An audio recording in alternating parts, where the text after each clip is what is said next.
extravaganza.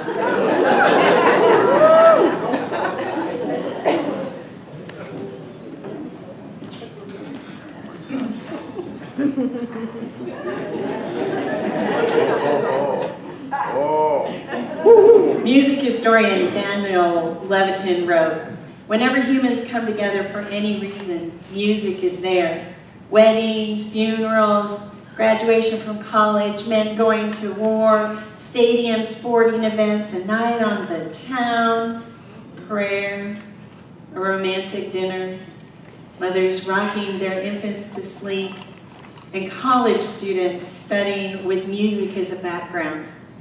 Music is and was always a part of the fabric of everyday life." In the beginning of the evolution of mankind, it is believed that there was no separation between our human nature and our spiritual understanding of the cosmos. As we sang to the God of creation, we amplified our own ability to manifest in the world. We sang in celebration of the life-giving rain. We sang in celebration of birth and death.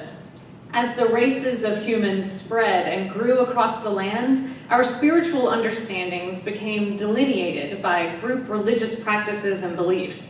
Individual compositions of music fractured to reflect a variety of genres and styles specific to geographic and cultural areas. Over time, music became a source of entertainment and pleasure, in addition to spiritual and religious expression. We've gone from spiritual to church, to opera, to jazz, and rock and roll. And if you really think about it, we're back in church again. More than 40 years ago, discotheques became all the rage.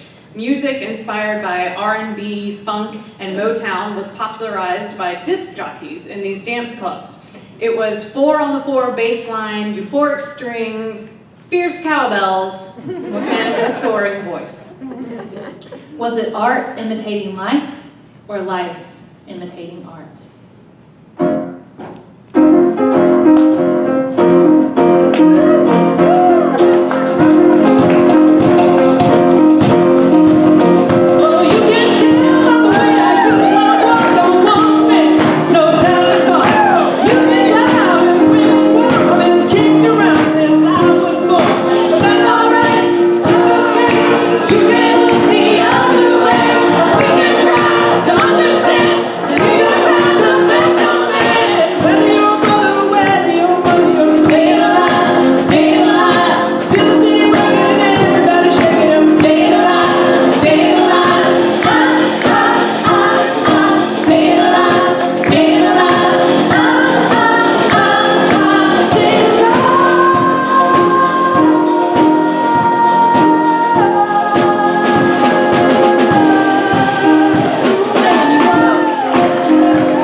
I've been kicked around since I was born. You may look the other way. Life going nowhere. Somebody help me. Yikes. It's important for us to be aware of what music is bringing to our hearts and minds. What theme is being presented? Is the song a reflection of the human condition? Is it a reinforcement of problems, issues, negative conditions that we're currently experiencing? Or rather, do the lyrics of the song invite us into a new way of being? Whether we see something in real life or on TV, whether we hear a song on the radio or in church, those messages go straight into our consciousness. Spiritual law is whatever we affirm, whatever words we speak or sing are what directs creation and manifestation in our lives. New Thought writer Florence Scovel Shinn said, "Your word is your wand. The words you speak create your own destiny." So the question is, do we want to direct our creation and manifestation to merely being about staying alive? Do we want more of life than going nowhere? And that is spiritual lesson number 1. Watch our words so we manifest what we want to manifest. Spiritual lesson number 2 is to ask ourselves another transformational question. Do we want to continue to look for love outside of ourselves, or do we want to source our love, our happiness, and our power from within?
By going out and getting it. We get it by going within.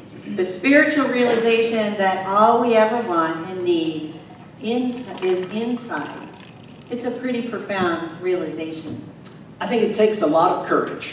Actually, I know it takes a lot of courage to stop looking for love outside of myself. It takes a lot of courage to recognize my own wholeness and to see myself as powerful. Once we see ourselves as powerful, it's like we get it, and then we forget it. We stand in our truth, and then we worry that we will backslide into old habits. It's as if we have our feet in two worlds, the world of knowing and the world of forgetting, in a consciousness of fear and in a consciousness of love.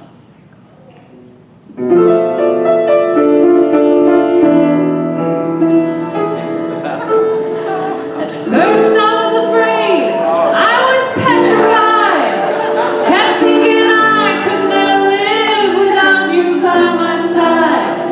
But then I spent so many nights thinking how you did me wrong, and I grew strong, and I learned how to get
That reminds me of Unity's Catherine Ponder, who said that when you realize that prosperity is your divine heritage, you should persist in claiming it. Once we remember our inner strength, we should persist in claiming it. Once we remember that health is our birthright, we should persist in claiming it. It's as if once we realize all our efforts to put on airs, to act out of desperation, to try to be something we're not, are going to lead us down a path of suffering and hard times, we should persist in being ourselves, being real. Yes, with what we think, feel, and know. What's your name now? What you feel now? What you know now? To be real. What you think now? I think I love you. What you feel now? I feel I love you. What you know now? To be real. Ooh, yeah, that's so real. Your love is my love is your love, my love is here to stay. What's your name now? I think I love you. What you feel now? I feel I love you. What you know now? To be real, it's got to be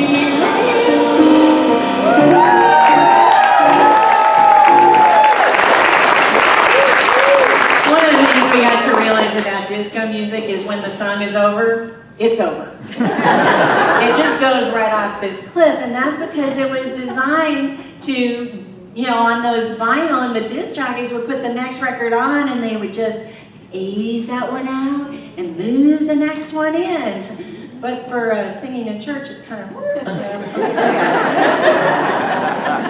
There are some very practical turnaround spiritual practices that can support us in remembering to be real, to see ourselves as whole and powerful. Sure, there's the spiritual practice of appreciation and gratitude, being thankful for all the good things in life. That's a great turnaround practice, and one that's easy. I think probably forgiveness is one of the most profound of all. Holding on to unforgiveness only hurts ourselves. I think the most important person to forgive is yourself.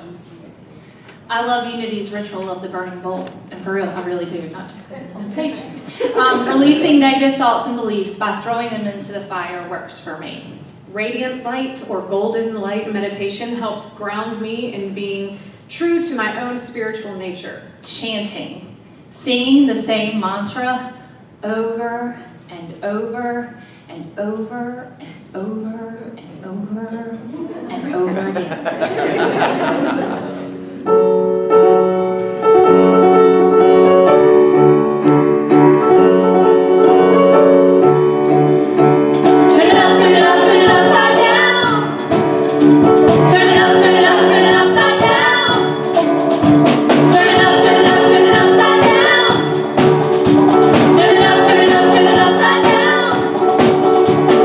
Turn the beat around, but you hear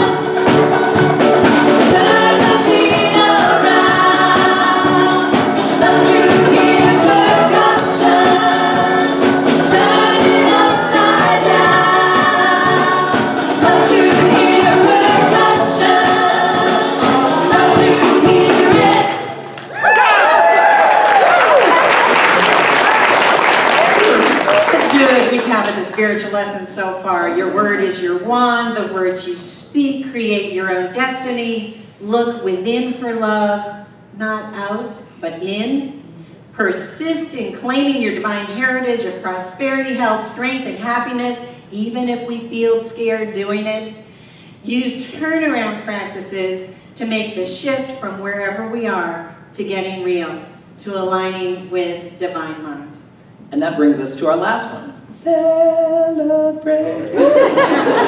Music is the language which allows us to express emotion. The Huffington Post said, "When created from the heart and with truth and pure intention, music is a spiritual expression of the most universal nature and the highest order." Psalm 149 said to sing to the Lord a new song and praise his name with dancing. So how about some boogie, oogie, oogie? Everybody else for this.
something, she said, church can be fun.